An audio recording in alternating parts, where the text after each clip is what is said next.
If you learn how to love those you see, not see them for what they do. How many of you know if people saw us for what we have done or what we are doing, some people would walk away now. Just because they're living their sin out loud doesn't mean you have any more right to judge them. I judge sin. I'm not the judge of hearts and souls. Do you understand that's not my place?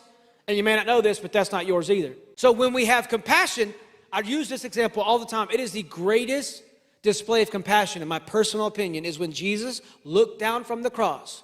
Now, if you understand the Roman tradition, they would try to outdo each other in the gore in different pockets of Roman Empire. They would try to outdo being more gory, do worse things to their people. They would beat, they would crucify, they would try to do things different to be more creative in torturing and killing people. So when you think about that, that's their upbringing, that's their culture. You can understand why they did what they did to Jesus so bad.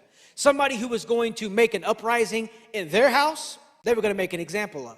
You understand what I'm saying?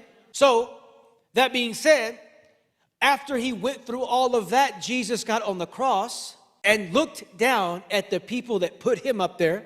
Now we think automatically physically the Roman soldiers, but can I tell you, if he looked down, he saw you? So when we understand that our sin put Jesus on the cross, God didn't design us to be this way.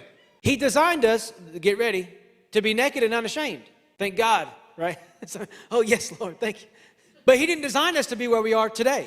That was not his design. That was man's choice. And so as he was hanging on the tree, he looked down with eyes of compassion, with a heart full of love for the very people. I believe not just for the people that were there, but for the people behind and the people to come. So Father, forgive them, for they don't know what they do. Because we've been in that place where we can act all wrong, all kinds of wrong, and not know what we're doing. But he wrote this letter, and he starts off with just talking about, he had the heart of Christ.